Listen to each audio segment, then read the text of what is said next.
The past decade has been a difficult time for the British Labour Party, but there are signs that the party is opening up to new ideas and approaches, although I criticize them a lot. They also keep an eye on the German SPD, the Social Democrats, here.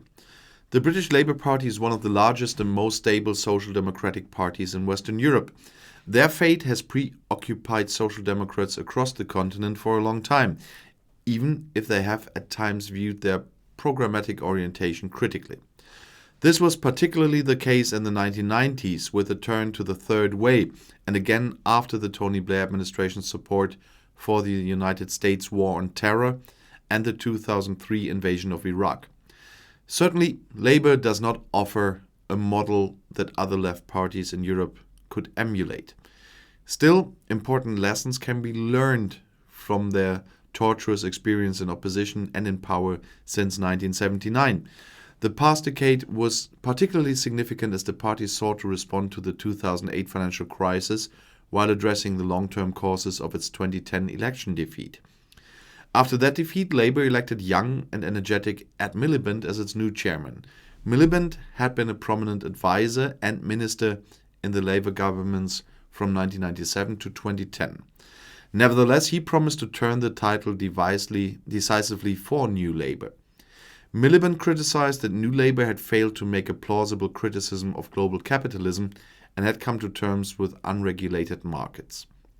Blair and his Treasury Secretary and successor Gordon Brown had welcomed the financialization and deregulation of the City of London, the direct cause of the 2008 crash.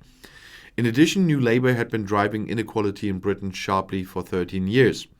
The rewards that went to the top of the income distribution had grown astronomically, while middle-income workers had suffered unprecedented slumps in wages, along with increasing uncertainty resulting from technological change. Higher minimum wages, stricter company regulation. Under Miliband, the party tried to focus on the bruised centre, they call it, whose standard of living had come under pressure from the Great Recession. Miliband attacked predatory capitalism and called for a revised program with a higher national minimum wage, strict regulation of large companies, greater protection of the labour market, and a cap on energy prices to help households in need. No matter how convincing this economic analysis was, the bruised centre soon became an alibi for a core voter strategy in which Miliband's party attempted to hold a parliamentary election under the first-past-the-post system in Westminster and win by mostly focusing on 35% of the electorate. And what was the result? Labour suffered a heavy defeat in 2015 and even lost votes that it had won in 2010.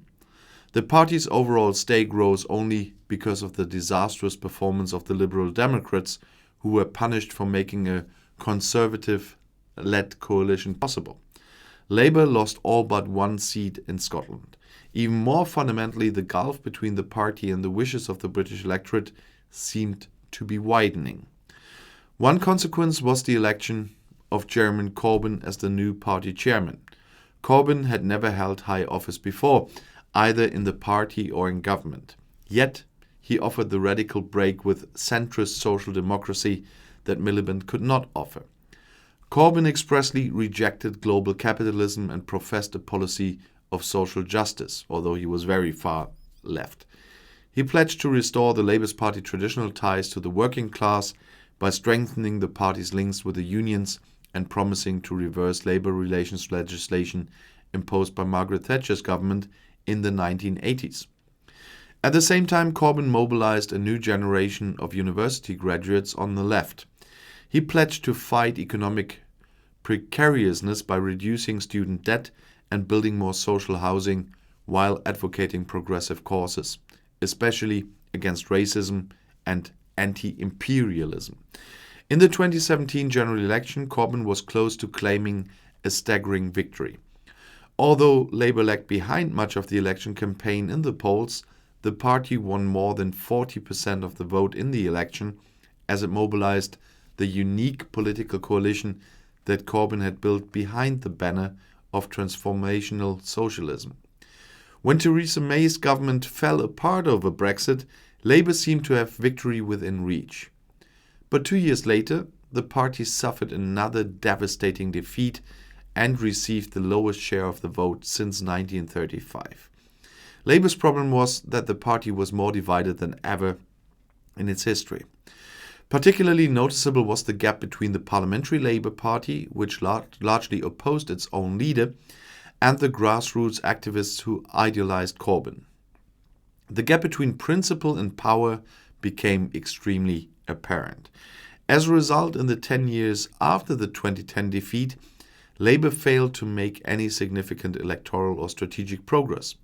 Corbyn undoubtedly attracted a new generation of millennial precariat activists and sparked an unprecedented mobilization. Yet, the party's understanding of why it lost successive elections remained underdeveloped. In addition, Labour now has a mountain to climb in terms of the elections. To win a parliamentary majority next time, it would take a bigger upswing than was the case in 1945 under Clement Attlee or 1997 under Tony Blair. And the party has never been weaker in Scotland, a key element of Labour's electoral base in the past. More ominously, the aftermath of Brexit leaves the UK's future itself in the balance. Should it fall apart in the coming years, Labour could be forced to secure majority with only English votes. But the party's vulnerability to voting reflects a deeper malaise, the lack of convincing political ideas. New Labour, neoliberalism and fiscal austerity have been vehemently rejected. Still, it is difficult to feel that the party is in a position to develop a government agenda that will convincingly address the UK today. Like other social democratic parties across Europe, Labour has yet to determine what it will stand for after the major structural changes in society and the economy. The Brexit policy remains devilishly difficult. Labour is still an avowedly pro-European party, but many of its core supporters have supported the exit from the EU. Still, there are tentative signs that the intellectual permafrost that enveloped the party after 2019 may finally thaw. Many in the Labour Party are increasingly wondering whether the party, which has historically been a constitutionally conservative force, should maintain its support for the first-past-the-post system, which condemns it to long periods of opposition. There is growing enthusiasm for the formation of a progressive alliance of the centre-left, which includes Liberals, Greens, Social Democrats, and other leftists. The left in Britain has historically looked to Sweden and the Democrats in the US as sources of ideological inspiration, but leaders are showing a growing interest in the revised programs of other European parties. The upcoming elections in Germany are being watched closely as the Social Democrats tries to forge a robust response to the inequalities created by globalization and automation and exacerbated by the corona pandemic. There is a growing understanding among Social Democrats that the relationship between politics and capitalism should be rebalanced through stronger social protection, a return to the welfare state and sustainable public investment, which would, by the way, for the German Social Democrats, even if there are many parts in that I think they are wrong, but at least would make them different from other parties. One of their biggest problem at the moment is that other parties on the left are doing much better, and they lost from the point of view of the voters, their core. And the same seems to slowly to happen with Labour in the UK, but it more happened in other social democratic parties in Europe. But as always, there will be no tactical shortcut to power for the left. Like other centre-left parties across Europe, Labour will only win in Britain if it is able to face the difficult strategic choices that will inevitably result in the politics of the new tough times. And I'm not so sure that they will be very happy about the September results for the Social Democrats in Germany, but they have more time until 2024 to find a solution. and we will have to wait and see. And if you want to stay informed, please subscribe to my channel. Auf Wiedersehen.